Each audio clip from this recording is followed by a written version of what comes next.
Thanks so much for joining us for our final presentation, what we were calling our future note. Not an end note, but a future note. And I wanted to just start off by saying that PXR2020 has been brought to you by Single Thread Theatre Company and Electric Company Theatre. We want to thank our community partners, Toasterlab and the Centre for Entertainment Arts, and especially the funding support of the Canada Council for the Arts Digital Strategy Fund.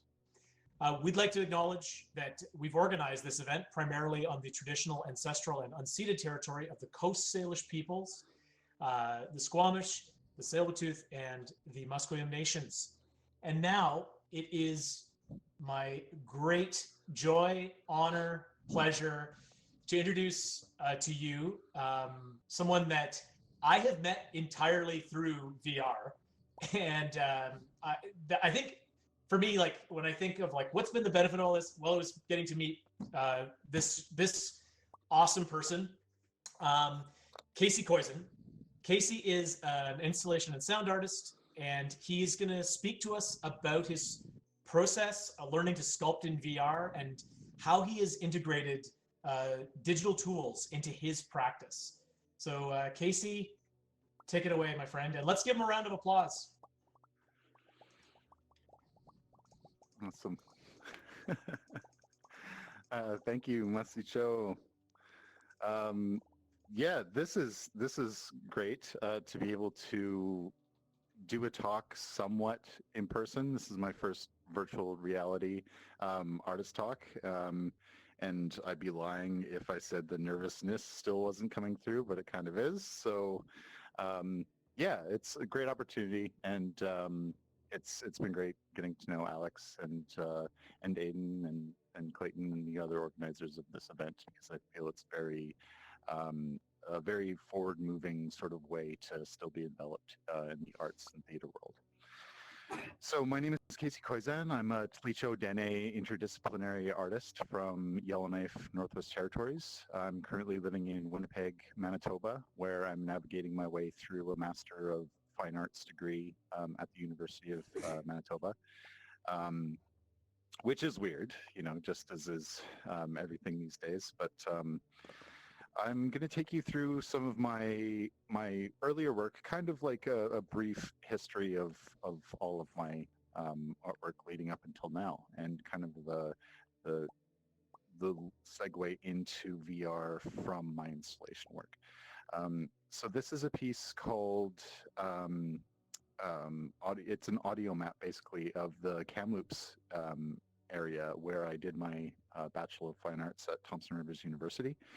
And what is happening here, it's an amalgamation of found objects and earth materials that have microphones and speakers built into the installation itself.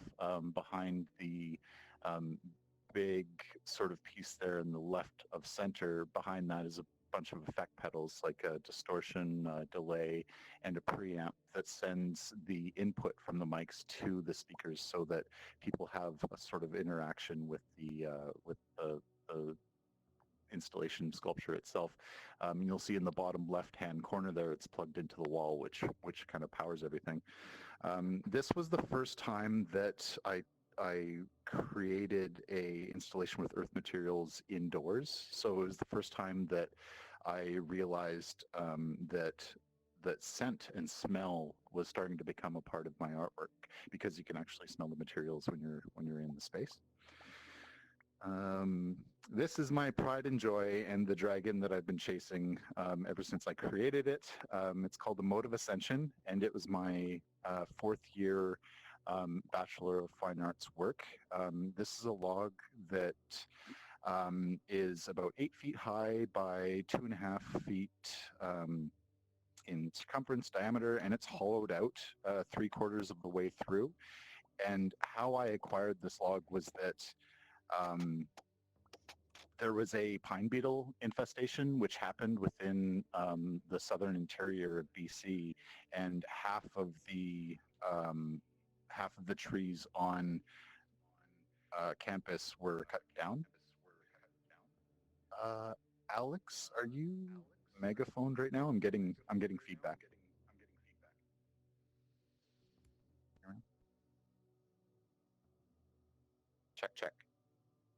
that fixed it. Awesome. So yeah, pine beetle infestation rolled through and half the trees on campus were cut down, and this piece was just brought to the sculpture studio, and I assumed it was someone. I asked around, it was no one, so took the liberty of taking it and creating something of it. So began the process of hollowing it out. It took quite a long time, and I almost broke my wrists in the process because of the reciprocator saw and drill and crowbar that I was using to do it. And I was acquiring earth materials from all over Kamloops in order to create this like upside down nest kind of feel. And the audio, which is present within this installation, is meant to reflect the harmony and the chaos of the universe. We have a, can I play it from there? Nice. Oh, no. That's way back. Let's go previous. Okay. Not sure how loud the audio is on this, but it gives you an idea as to more of the feeling of it. All of the installations that I do have walkthrough videos. So the main inspiration for this installation is straight out of the movie Alien, where Ripley and the child come across the room that's housing the xenomorph queen, and it's kind of asserting its dominance, taking over the space, and making it its own. So that's always been a very inspirational movie to me, and I wanted to make something like that. So that is basically where the root of the inspiration came from for this installation in particular. The dimensions are 50 feet long by 25 feet wide, and I created a 15-foot makeshift ceiling out of aircraft cable and earth materials there. So the work that I'm working on right now within my MFA is basically in the second iteration of this project, where instead of one big log, I'm going to have at least 5 that are that will kind of pick up people's proximity to the logs, and they'll resonate their own sort of soundtrack and visuals. And that's currently a work in progress that will hopefully be completed by May of 2021, which is hopefully when we'll have our grad. But due to COVID, some things have been kind of pushed already and stretched back. So we'll see what happens, but we're kind of just going with the flow there. So that's a little tidbit of that. Okay, in 2017, I was asked to take part in the Insurgents Resurgence exhibition at the Winnipeg Art Gallery, which at the time was the biggest exhibit hosting Indigenous artists in Canada. It took up about 10,000 square feet of the gallery, pretty much all of the third floor and parts of the first and second floor as well. And for this installation, I harvested a bunch of driftwood from the Red River and the Assiniboine rivers that flow through Winnipeg. And this installation was, it's called Gone But Not Forgotten. And it is meant to pay tribute and to celebrate the lives of people that have been found within those rivers, and to address the ongoing MMIWG crisis within Canada. And it was an honor to take part in this massive exhibit alongside people that I've idolized since my first and second year of my BFA, and it was just an amazing experience, and I couldn't be happier with the result and that sort of thing. When the exhibition was coming down, there was a tour that was given to elders and chiefs from throughout the Manitoba area, and one of the chiefs requested that when the installation be taken down, that the wood could be used to burn in ceremony. And they asked me if that was okay, and I thought, that's the perfect way for these materials to return to the earth. So that was definitely an honor to have, and for the materials to go back to the earth, because when I don't fabricate the materials with any sort of paint or any sort of chemicals, then they return to the earth in some way. And I think this would be a good time to go to the next video. Play. And next. Okay, this is a piece called Residential Values, and I created this in 2016, I believe. And this, I call it a performance painting, and it's me taking about 300 to 400 shots of painted pucks onto a canvas that cycle between black, white, and red, black, white, and red. And it's my favorite color scheme, but it's also a very violent color scheme. But in addition to that, it's a color scheme that's present in many Indigenous cultures, not only in Canada, but throughout the world. And this piece is to address, at the heart of it, racism in sport, but also my father's experience within residential school and playing hockey there, as well as my experience as an aspiring hockey player in southern Alberta, where I faced a lot of racism. It was like the first time that I'd ever experienced it, having moved from Whitehorse down to Lethbridge. So it's to address the effects of residential school, the intergenerational effects of residential school within Canada, and also that correlation between racism in sport and fight for equal rights for everyone. So all of these videos that I'm playing are hosted on my YouTube channel. If you'd like to take the time to go through them at your leisure, you're more than welcome to. Okay, just going to hint on a little bit of graphic design. Graphic design is something that kind of started my digital journey and arts journey. So I've done work for numerous clients. This is one of the ones I'm most proud of, which is an advertisement that I did, a segment of an advertisement that I did for the city of Yellowknife, where I created this vectorized TP in Adobe Illustrator and incorporated the text in the full version and that sort of thing.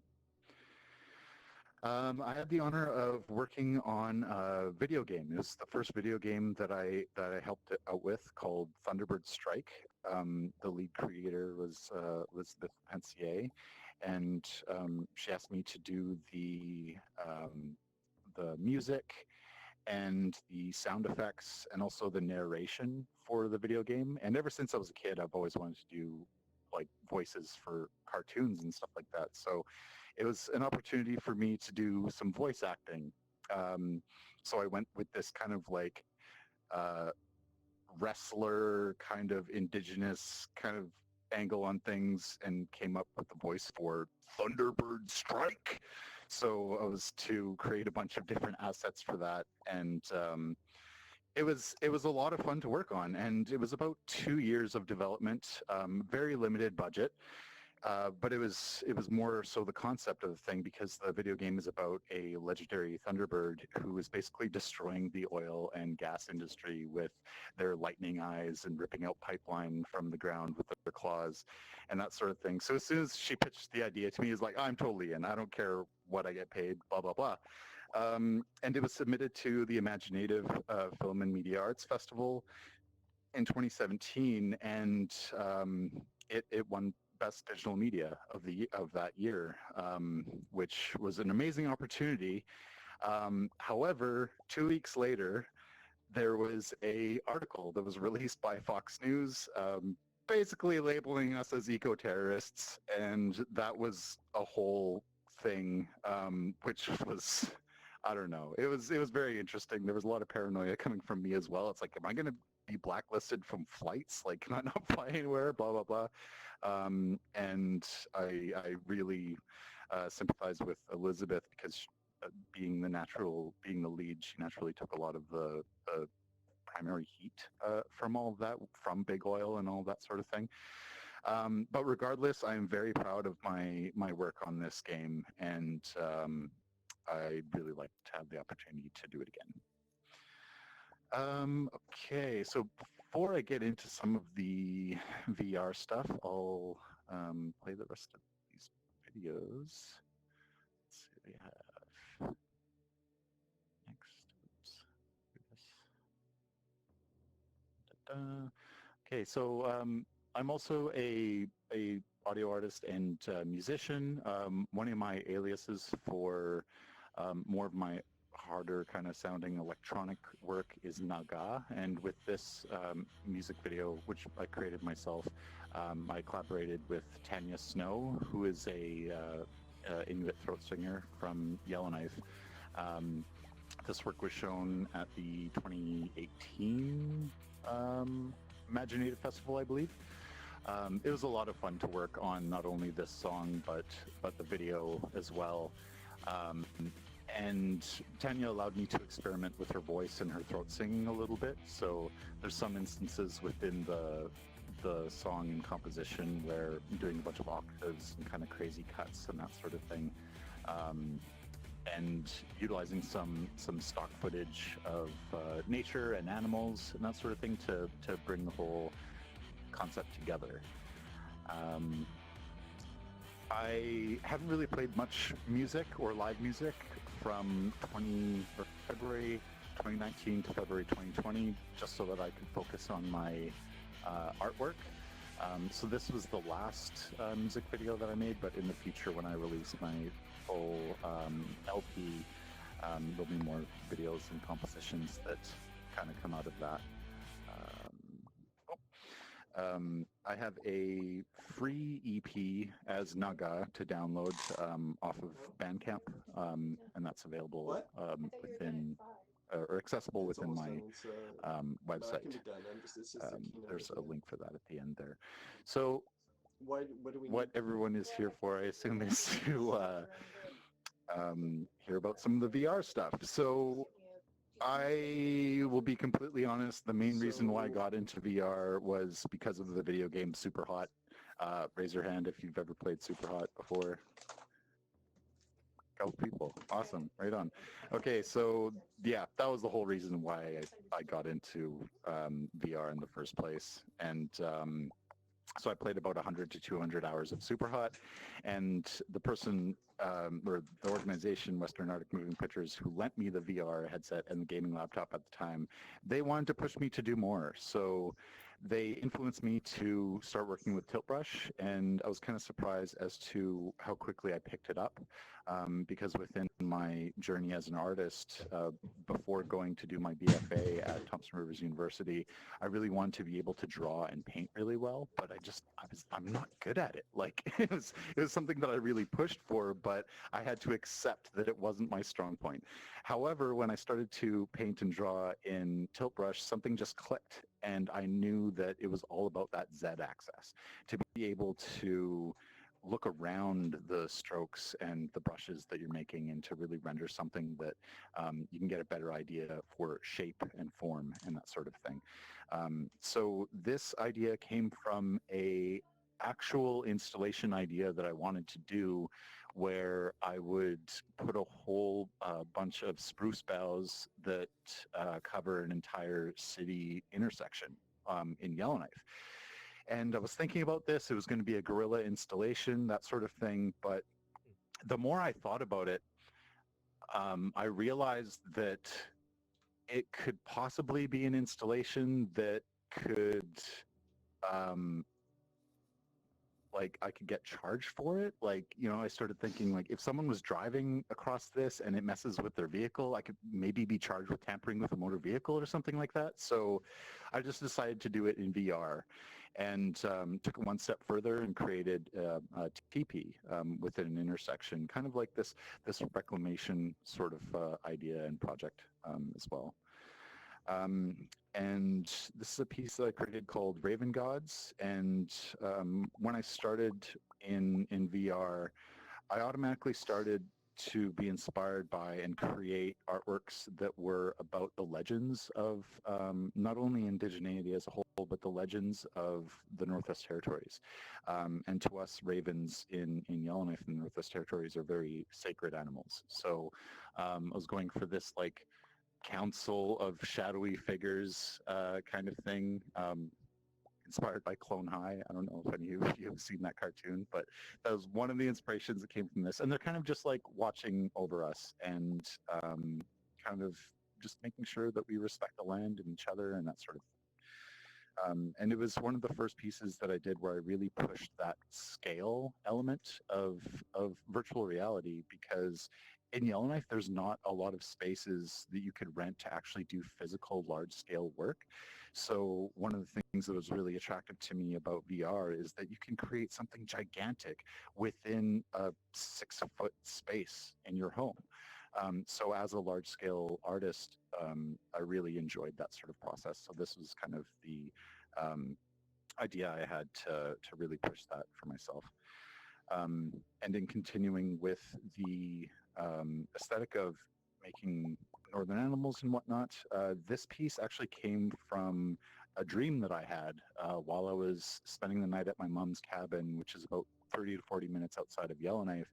I had this dream that a pack of 5 wolves appeared around my mom's cabin. Like, I woke up, I was still in my dream, but I woke up and I heard this howling. So I went out to her barbecue pit, basically fire pit on the edge of her land where you could see all the way across the lake. And across the lake, there were these 5 wolves kind of standing there, and the one in the middle, their back was on fire.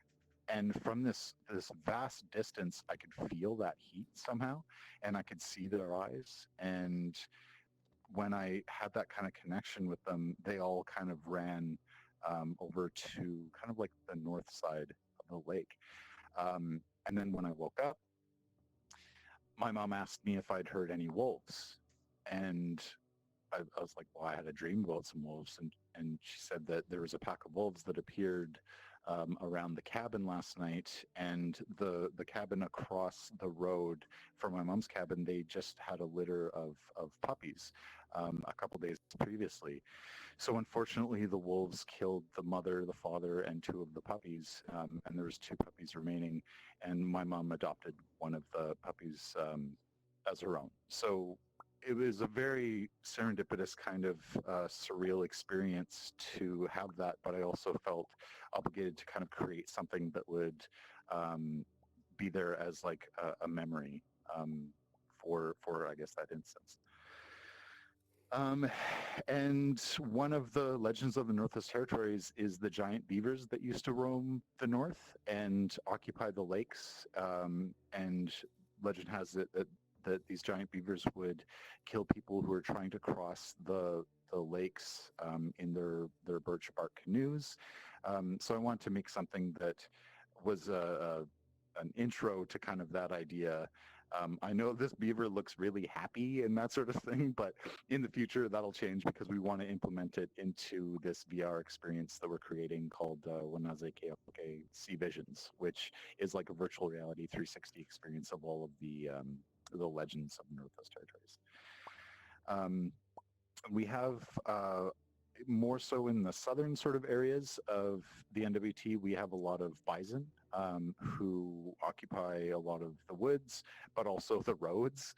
And sometimes they just won't move. Like if you're driving, there's 6 or 7 bison on the road, and they're just like, no, you go when we say you go, you know? So I want to kind of create something like that as well.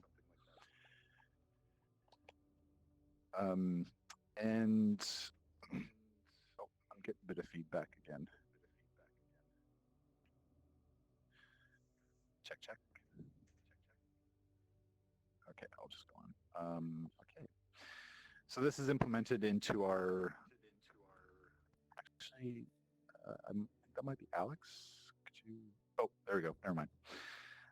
So this is implemented into our experience as well as, we call it the gatekeeper, this bison, and it's kind of an introduction to the experience itself. Maybe, okay, yeah, right on. So this work is called Migration 2491, and these are a bunch of caribou. And what this work is all about is kind of a look into the future, because as is right now, that occupy the Northwest Territories. And the concept behind this is that in the year 2491, which is 1,000 years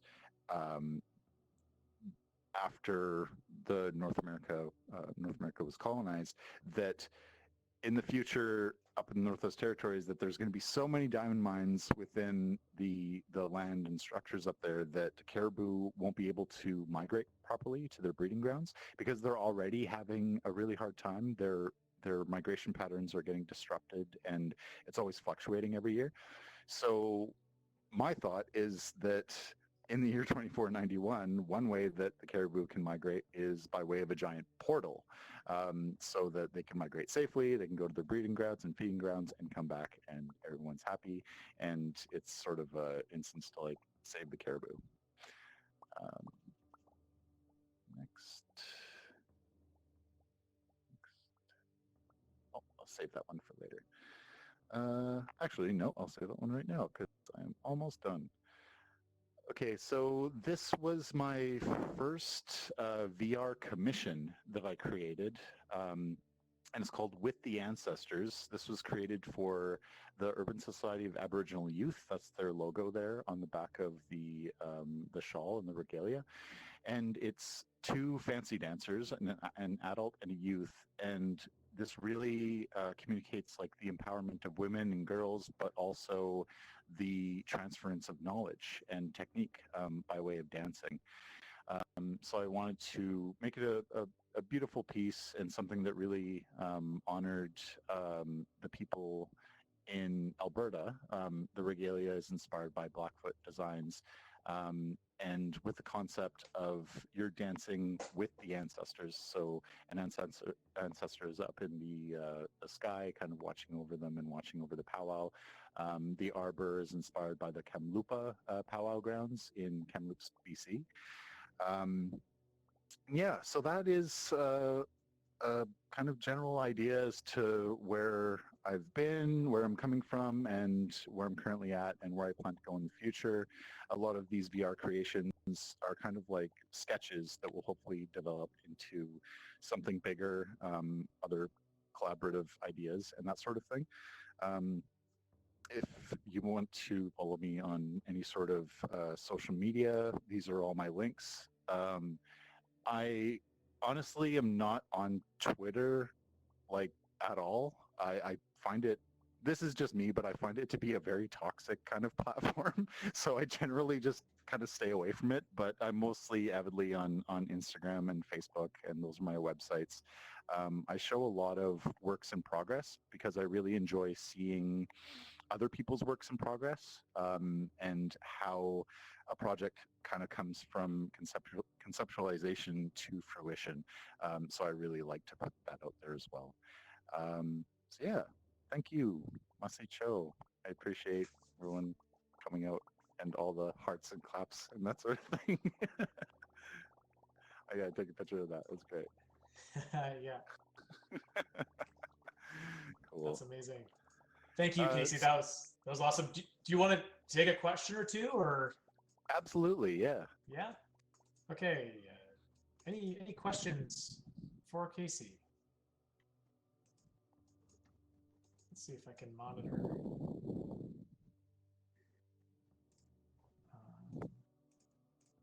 Oh, I'm going to allow hand raises. It's tricky because the white, the snow makes it so that it's hard to see this. But if you kind of like tilt your gaze up to the sky a bit, you'll be able to see. You can raise your hand in the bottom right hand corner.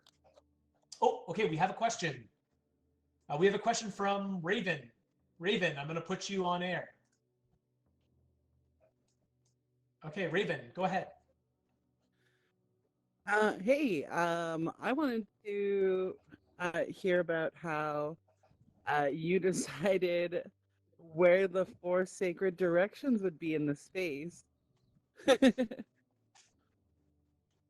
In this space here in Mosher World? Yeah, I saw your tobacco ties and wanted to ask you about your process of deciding within a digital virtual space what the 4 directions would be. Yeah, so that was kind of one of the original ideas for this world and this project, and how to kind of tie it all together, was to create these tobacco ties. I utilized Blender to make them with physics and collision and that sort of thing, and allocating the medicine wheel concept of that. So the red, white, black, and yellow, and then distributing them in the world itself. So I basically made the models and handed it over to Alex with the kind of general kind of concept. I don't know exactly how specific they are in terms of like where north, south, west, and east is, because I honestly don't know within this world. And I'm not sure if it really matters too much, but that's sort of how that idea came about. Awesome. Any other questions? That was a good one.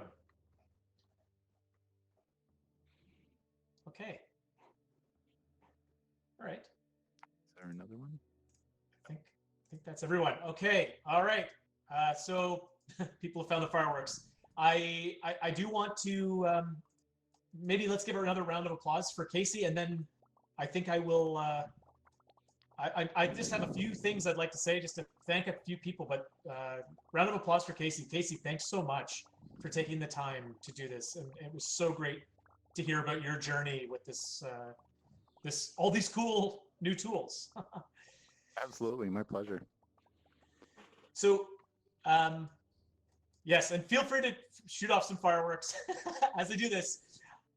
Yeah, grab a firework, fire them off. This is the end of PXR 2020. I want to thank our core team, Ian and Justine Garrett from Toasterlab, Jesse and Clayton from Electric Company, Amanda Baker, Kristen, Chloe, David, Liam, and Aiden on the single thread side. This has been a really long journey. We've been working at this for some of us more than 6 months, so it's been a long haul. I want to thank our partners, starting with Electric Company, who this came out of an introduction from Jiv Parasram at Rumble, who recommended that Clayton and I meet up. And Clayton just was willing to meet with me, which I think is so important that, I don't know, people who are more established and leaders take that time to do that. And Clayton has really believed in this project from day one and trusted Single Thread with a lot. And we've worked really hard to try to live up to the trust that Electric has put into us. I want to thank Toasterlab for their help with outreach, with streaming, with planning.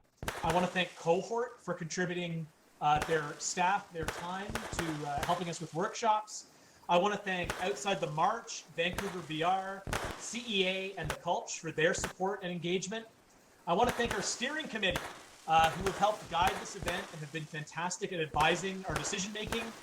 Clayton, Ian, Melissa, Liam, Beth, Milton, Griffin, and Evo, thank you guys for guiding us on this journey. I want to single out Beth Cates, who has been an absolutely incredible collaborator on this project and has offered me so much great advice. And I know that many of you are here through your connection to Beth, and that really speaks to the work that she has done to build up this XR community. Thank you to our volunteers in purple for your help getting us oriented in the space. We appreciate all the time that you've given to us. And finally, this entire thing would not have been possible without the Canada Council Digital Strategy Fund. So thank you, Canada Council, for supporting our knowledge growth and exploration of the XR medium, and also your willingness to support our pivot to virtual reality. When I phoned you up and I was like, can we do this? And you were like, yeah, absolutely. And I hope you're happy with the outcome. So we're going to send out a feedback survey to all of you, in which we hope you'll take the time to fill that out as we figure out how to do this better next time around. We would like to do this again next year, and we are actively planning PXR 2021. And if you are interested in collaborating with us next year, please let us know. Please come and find myself, Liam, or Clayton, and let's talk about how we can do this again next year. All right, I have nothing else to say. Let's fire off some fireworks and have a good time. Thank you all so much for taking the time to do this. It's been amazing.